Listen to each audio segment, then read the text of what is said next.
welcome everyone to this new conversation with the artist. Today I'm very happy to have here Emma Varker, a member of the Beach Collective, who participate to our special issue of Mise and Abyme, the International Journal of Comparative Literature and Arts, the special issue dedicated to the Manifestos, so looking for Manifestos. And I'm very happy to be here with Emma and having the opportunity to discuss a little bit their profile and their activities as a collective and as an artist, and going into a little bit details of what they mean with their manifesto and with their own art. So Emma, thank you a lot to be with us. If Emma, if you want to introduce a little bit your collective, the Beach Collective, and what you do, what are the activity of the collective? So at the moment we have about 5 or 6 core members across Australia and Europe, and a few in America and Canada. And we're all on some level performance artists. Some of us deal a little bit more with video, and others are strictly live. But we've kind of come together, and we're all definitely working in the live performance sphere. And yeah, we just kind of been working together on a lot of performances, mainly just like our vision of our practice, kind of our methodology.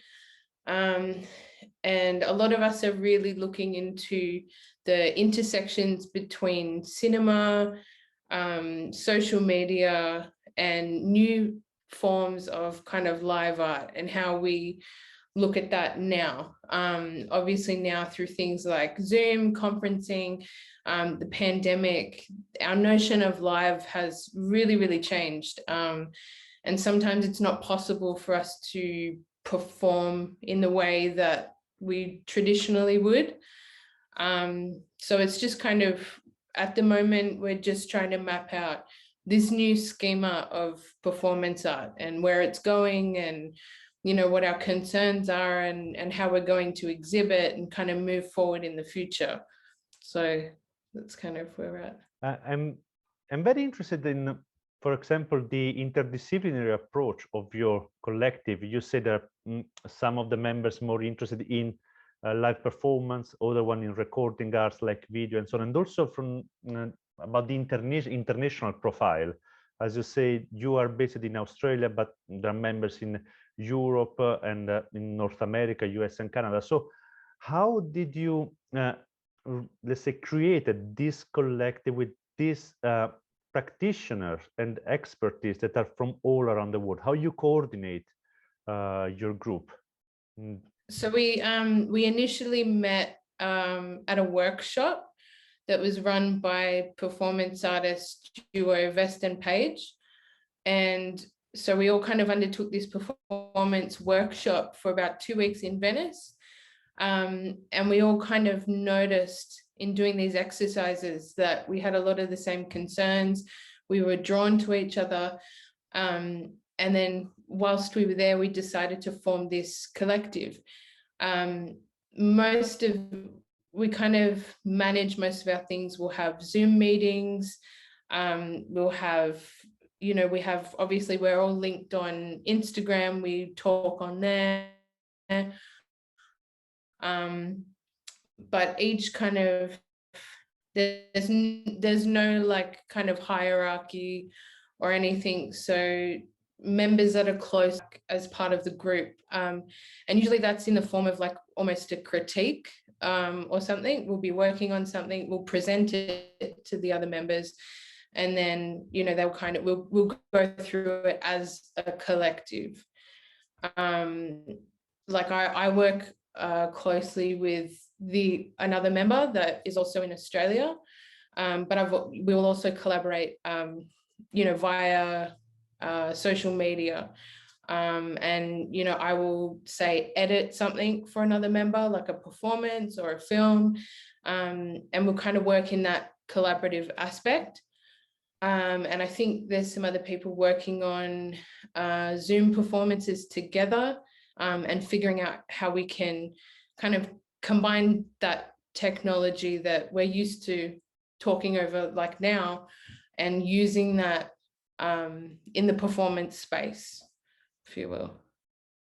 In creating a collective, specifically a real collective as your collective, where there is no hierarchy and everyone is equal at the same level, is in a way not only an artistic choice, but is of course a political statement. And personally, I strongly believe in arts, any kind of arts, as a political statement, because when we make arts, we are doing in a way politics, because we are giving a vision of the world. And this one is guiding us also to the idea of your vision of art, personal vision, but also the collective vision of art, and on your manifesto that has a real strong name that is meshing in a dead land, and is a real manifesto with an artistic vision, an artistic mission, but also a social political vision and social political mission, as I read. So how did you how did you arrive to this idea of manifesto, so this vision of your art? I think that most of us, most of the artists within this collective, all of us are female or identify as female. And I mean, kind of inherently, the female body is political.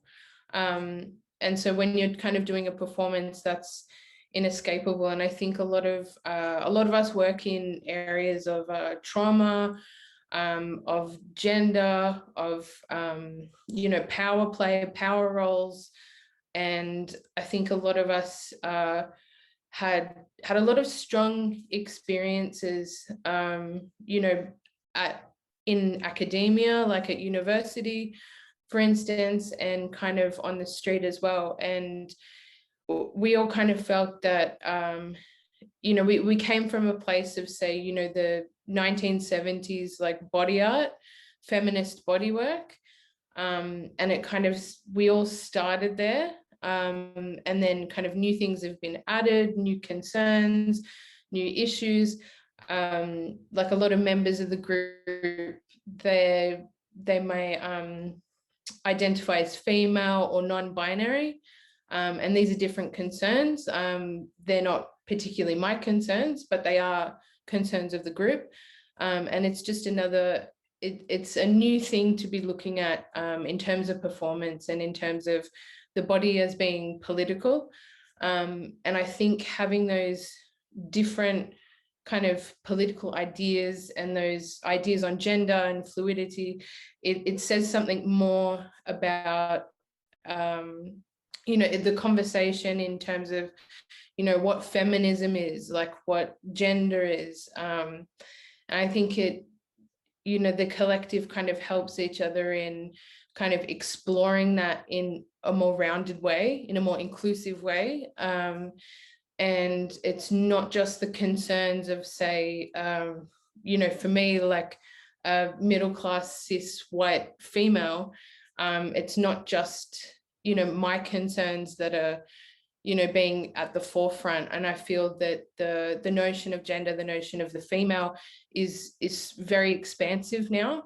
And so I think from dialogue with the group, from performances, from critiquing, I think we're really trying to veer off into finding a way to speak about gender and the female as a totally inclusive thing, and a bigger political thing than, you know, say I would consider it, or someone that identifies purely as female or in the gender that they were born. So these kind of issues are becoming important, and it's important for these people in our collective and outside of the collective to have a voice and to add to this conversation. And yeah, definitely the notion of feminism and what that is and what that can be, it's completely changed from, you know, the 1970s. And I think the work, the performance body work has also changed a lot. So it's kind of where we were going. And surely the word itself, body, has a very important role, an essential role in your manifesto, together with other concept that reading and rereading your manifesto I found really interesting. For example, when you talk about occultism or the concept of radical, and addressing, for example, what you as a collective at the end call like the traditional life. I was particularly interested also in the traditional life. So what is, for example, the idea of radical? How can we be radical in our art? I think there's a lot of different kind of ideas on what radical is, and you know, whether that's something that's shocking, something that's transgressive. It can be in that way, but we whilst we were at the workshop where we first formed as a collective, there was also classes run by the performance troupe, sorry for the pronunciation, but La Pocha Nostra. And that group, one of their main teachings is radical tenderness. And this is like a different idea of radicalism and being radical than I had ever experienced. And they're kind of, the way that they taught us to perform with each other was being, you know, having care for the other performer, having care for the audience, creating this dialogue between two performers where the tenderness and the care was radical in and of itself. And I thought this was a really interesting idea, because I'd always thought about being radical as being aggressive and strong and transgressive. And, you know, I do a lot of work with blood and injuring myself and ritual and things like that. So to kind of understand radicalism in quite a soft way and quite a thinking about the person and thinking about your care of the other person and the other performers as quite radical was a very big shift for me. So that was really interesting when we were performing. And yeah, that's kind of where we'd come from, like this radical caring about each other, performing with each other.